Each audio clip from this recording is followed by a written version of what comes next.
कल्पना करो कि तुम्हारे अंदर कोई शक्ति है जो तुम्हें कुछ अलग करने के लिए प्रेरित करती है। यह शक्ति बार बार तुम्हारे दरवाजे पर दस्तक देती है, कभी किसी विचार के रूप में तो कभी किसी जुनून के रूप में। यही है बिग मैजिक, एक ऐसी अदृश्य ऊर्जा जो हर उस इंसान के जीवन में प्रवेश करना चाहती है जो अपने डर से परे जाकर कुछ रचनात्मक करना चाहता है। एलिजाबेथ गिलबर्ट इस किताब में हमें यह समझाती हैं कि क्रिएटिविटी किसी खास इंसान की जागीर नहीं होती। ये हर उस व्यक्ति के भीतर होती है जो उसे पहचानने की हिम्मत करता है। बचपन से ही हम रचनात्मक होते हैं, लेकिन समय के साथ समाज, डर और नकारात्मक सोच हमें यह विश्वास दिला देती है कि हम साधारण हैं और कुछ अलग करने की कोई जरूरत नहीं है। लेकिन एलिजाबेथ का मानना है कि हर इंसान के भीतर एक अनोखी आवाज होती है जो उसे उसके असली रचनात्मक स्वरूप से जोड़ती है। वो कहती हैं कि विचार भी जीवित होते हैं, वो इधर उधर तैरते रहते हैं और इंतजार करते हैं कि कोई इंसान उन्हें अपनाए और उन्हें वास्तविकता में बदले। लेकिन अगर तुम उस विचार को नजरअंदाज करते हो तो वो किसी और के पास चला जाएगा। यही वजह है कि कभी कभी दो लोग एक जैसी चीजें बना देते हैं, एक ही कहानी सोच लेते हैं, क्योंकि वह विचार बस किसी भी जरिया से जन्म लेना चाहता था। इस किताब का सबसे मजबूत पहलू यह है कि यह डर को लेकर हमारे नजरिए को बदल देती है। अक्सर लोग सोचते हैं कि डर एक बाधा है, लेकिन गिलबर्ट का कहना है कि डर को दबाना नहीं चाहिए, बल्कि उसे साथ लेकर चलना चाहिए। वह डर को कार में बैठा एक मुसाफिर मानती है जिसे ड्राइविंग करने नहीं दी जा सकती, लेकिन उसकी मौजूदगी को स्वीकार करना जरूरी है। जब तुम डर को जगह देते हो लेकिन कंट्रोल नहीं करने देते, तभी असली रचनात्मकता जन्म लेती है। एलिजाबेथ की बातें सिर्फ दर्शन या प्रेरणा तक सीमित नहीं रहती, बल्कि वे अपने खुद के अनुभवों और कहानियों के जरिए यह साबित करती हैं कि रचनात्मक जीवन जीना हर इंसान के लिए संभव है। उन्होंने खुद कई बार रिजेक्शन झेला, लेखन में कठिनाइयां देखीं, लेकिन फिर भी उन्होंने लिखना नहीं छोड़ा, क्योंकि उनका मानना है कि जब तक तुम रचनात्मकता को अपनी जिम्मेदारी मानकर उसका पीछा करते रहोगे, वह तुम्हें एक दिन जरूर पहचान दिलाएगी। किताब में एक सुंदर विचार यह है कि हम अपने पैशन को फुल टाइम करियर में बदलने की जरूरत नहीं है। तुम अपना क्रिएटिव काम साइड में कर सकते हो, बिना उस पर ज्यादा आर्थिक दबाव डाले। जब तुम रचनात्मकता को प्यार की तरह निभाते हो, बिना किसी शर्त के, तब वह जादू शुरू होता है। एलिजाबेथ खुद कई सालों तक लेखन के साथ साथ वेट्रेस की नौकरी करती रहीं, लेकिन उन्होंने लिखना नहीं छोड़ा।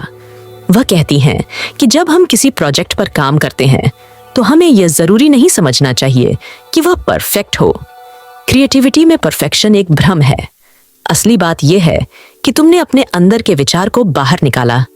जो कुछ तुम बनाते हो वह किसी न किसी के लिए प्रेरणादायक बन सकता है, भले ही वह तुम्हारे हिसाब से अधूरा हो। कई बार लोग सोचते हैं कि उन्हें कुछ क्रिएट करने के लिए किसी खास मौके या मूड का इंतजार करना चाहिए, लेकिन गिलबर्ट का कहना है कि रचनात्मकता अनुशासन की मांग करती है। तुम हर दिन अपने काम पर बैठो, फिर चाहे तुम्हें प्रेरणा महसूस हो या नहीं, क्योंकि प्रेरणा अक्सर काम करने के दौरान आती है, न कि काम से पहले। उनका यह दृष्टिकोण कलाकारों, लेखकों, चित्रकारों और हर उस इंसान के लिए बहुत महत्वपूर्ण है जो अपने अंदर के जुनून को आवाज देना चाहता है। एलिजाबेथ हमें यह भी सिखाती हैं कि आलोचना और असफलता क्रिएटिव जीवन का हिस्सा है। जब तुम कोई काम दुनिया के सामने रखते हो तो हर कोई उसे पसंद नहीं करेगा, लेकिन आलोचना से डरकर चुप रह जाना अपने उपहार को दबा देना है। और अगर तुम बार बार असफल होते हो तो इसका मतलब है कि तुम कोशिश कर रहे हो, तुम आगे बढ़ रहे हो।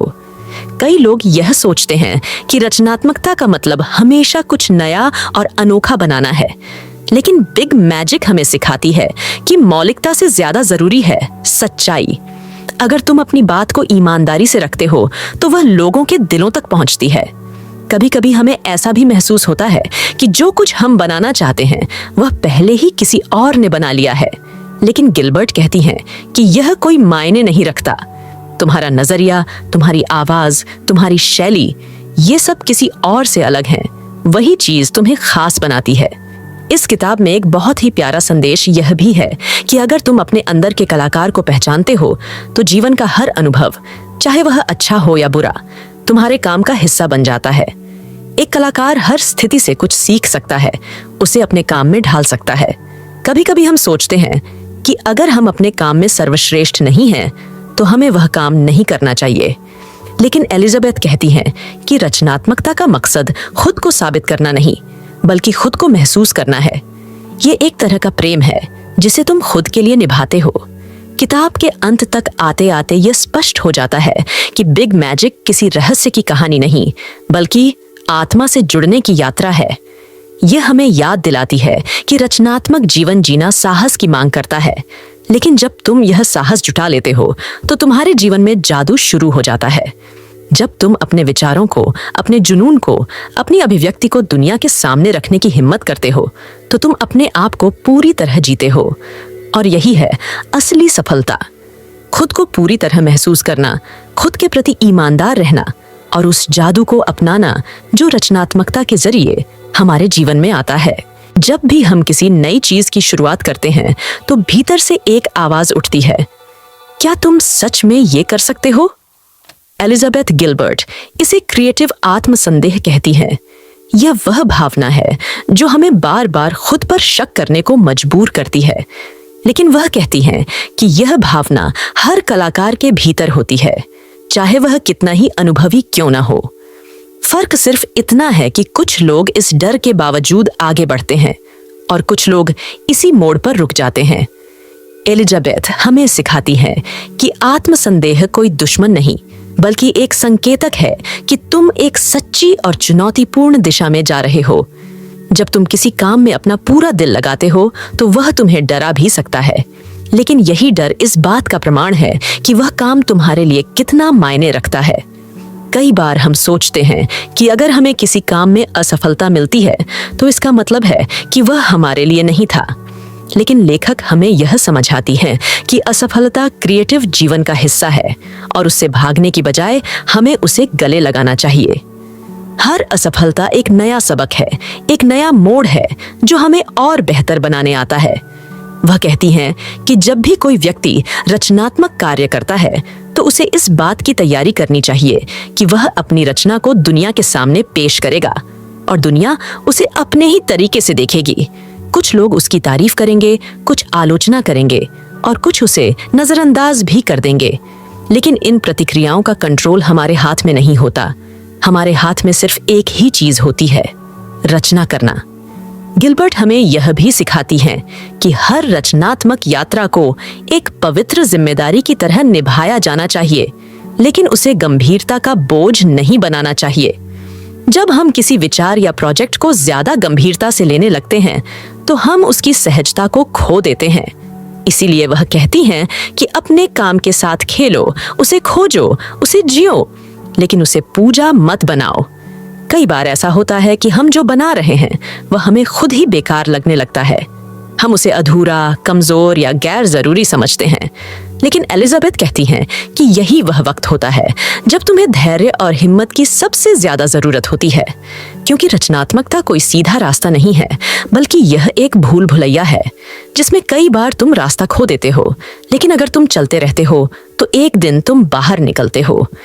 वह हमें एक बेहद दिलचस्प अवधारणा से मिलवाती है, स्टबर्न ग्लैडनेस, यानी जिद्दी खुशी। इसका मतलब है कि तुम अपने रचनात्मक जीवन को इतनी दृढ़ता और प्रसन्नता से निभाओ कि चाहे कुछ भी हो जाए तुम हार नहीं मानो। तुम हर दिन अपने काम पर बैठो, चाहे तुम्हें पहचान मिले या नहीं, चाहे तुम सफल हो या नहीं, लेकिन तुम अपनी आत्मा को धोखा न दो, क्योंकि रचनात्मकता किसी और के लिए नहीं, तुम्हारे अपने अस्तित्व के लिए जरूरी है। किताब में एक प्रेरणादायक उदाहरण आता है लेखक की एक दोस्त का, जो हर रविवार दोपहर को पेंटिंग करती थी, सिर्फ अपने लिए। न वह किसी को दिखाती थी, न बेचती थी, न इंस्टाग्राम पर डालती थी। वह बस इसीलिए पेंट करती थी क्योंकि वह उससे प्यार करती थी। यही होता है सच्चा रचनात्मक जीवन, जहां तुम कुछ बनाते हो सिर्फ इसलिए क्योंकि तुम्हें उसकी जरूरत महसूस होती है। एलिजाबेथ ये भी बताती हैं कि कई बार जब हम रचनात्मक कार्य करते हैं तो हमें लगता है कि हम अकेले हैं, लेकिन सच्चाई यह है कि जब भी तुम कुछ बनाते हो तो तुम उस विशाल परंपरा का हिस्सा बन जाते हो जो सदियों से चली आ रही है। हर कविता, हर कहानी, हर चित्र, हर नृत्य, इन सब में कहीं ना कहीं किसी और रचनाकार की ऊर्जा होती है। तुम अकेले नहीं हो, तुम एक बड़ी रचनात्मक धारा का हिस्सा हो। जब हम किसी नए विचार पर काम करना शुरू करते हैं तो वह अक्सर बहुत सुंदर, बहुत चमकदार लगता है, लेकिन जैसे जैसे हम उस पर काम करते जाते हैं हमें उसमें कमियां दिखने लगती हैं, हम उसमें रुचि खोने लगते हैं। गिलबर्ट कहती हैं कि यह बहुत सामान्य बात है। वह कहती हैं कि हर रिश्ते की तरह तुम्हारे और तुम्हारे आइडिया के बीच भी एक हनीमून फेज होता है जो समय के साथ फीका पड़ता है, लेकिन अगर तुम उस रिश्ते को निभाते हो, उस विचार पर काम करते रहते हो, तो वह एक नई गहराई पाता है। कई लोग अपनी नौकरी छोड़कर पूरी तरह से रचनात्मक बनने का सपना देखते हैं, लेकिन एलिजाबेथ सावधान करती हैं कि रचनात्मकता पर वित्तीय बोझ मत डालो। जब तुम अपनी रचना से पैसा कमाने का दबाव डालते हो तो वह रचना बोझ बन जाती है। इसलिए जब तक तुम्हारा आर्ट खुद को संभालने लायक न बन जाए, तब तक उसे प्रेम और समर्पण के साथ निभाओ, न कि व्यापार की तरह। यह किताब हमें बताती है कि हमें खुद को ज्यादा गंभीरता से नहीं लेना चाहिए। हमें अपनी विफलताओं, अपनी कोशिशों, अपनी मूर्खताओं को हंसी में उड़ाना चाहिए, क्योंकि अगर तुम खुद पर हंस सकते हो तो तुम किसी भी असफलता से नहीं डरोगे। जब तुम एक रचनात्मक जीवन अपनाते हो तो तुम उस रास्ते पर चल पड़ते हो जो रोमांचक, डरावना, लेकिन बेहद संतोषजनक होता है। यह रास्ता तुम्हें एक बेहतर इंसान बनाता है, एक ऐसा इंसान जो अपनी सच्चाई को जीने से नहीं डरता।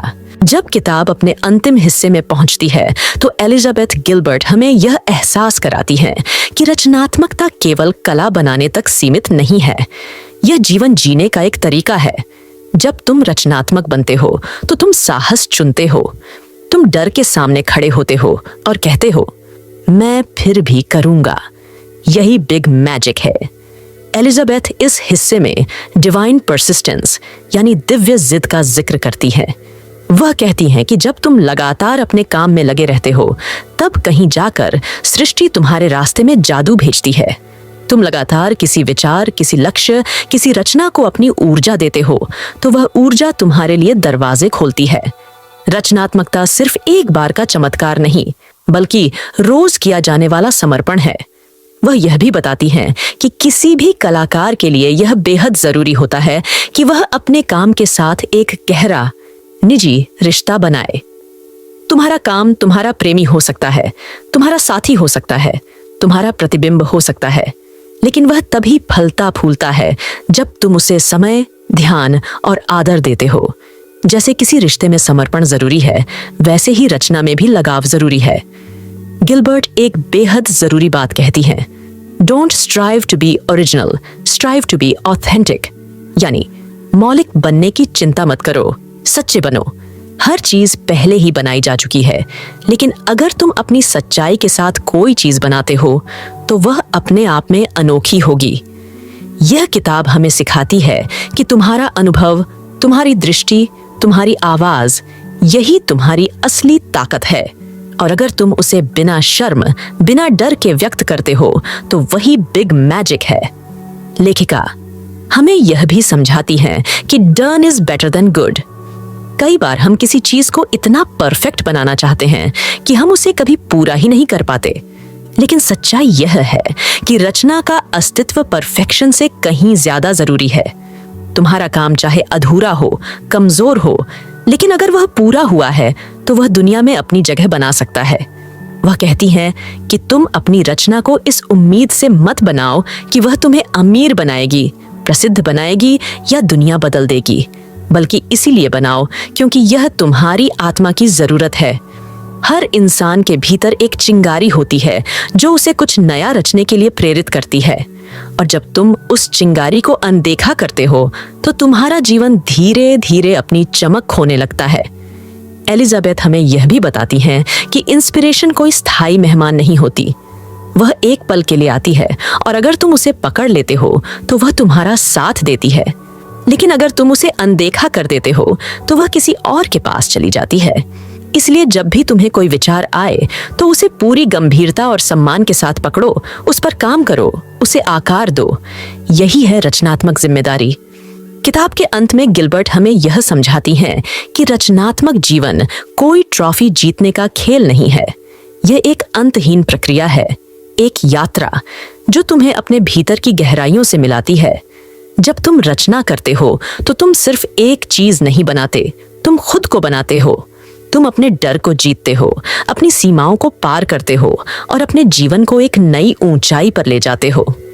गिलबर्ट का सबसे बड़ा संदेश यह है कि हर व्यक्ति में रचनात्मकता होती है। फर्क बस इतना है कि कुछ लोग उस जादू को देखने का साहस करते हैं और कुछ नहीं। अगर तुम में यह हिम्मत है कि तुम अपने भीतर की आवाज को सुनो, उसे मानो और उसके साथ चल पड़ो, तो तुमने जादू को बुला लिया है। और यही बिग मैजिक है। इस किताब का एक एक पन्ना हमें यह सिखाता है कि डर के बावजूद भी जीना संभव है। न केवल संभव बल्कि अनिवार्य है, अगर हम सच में एक रचनात्मक, अर्थपूर्ण और जादू से भरा जीवन जीना चाहते हैं। और यह जादू हमारे पास पहले से ही मौजूद है, हमें बस उसे पहचानने की जरूरत है।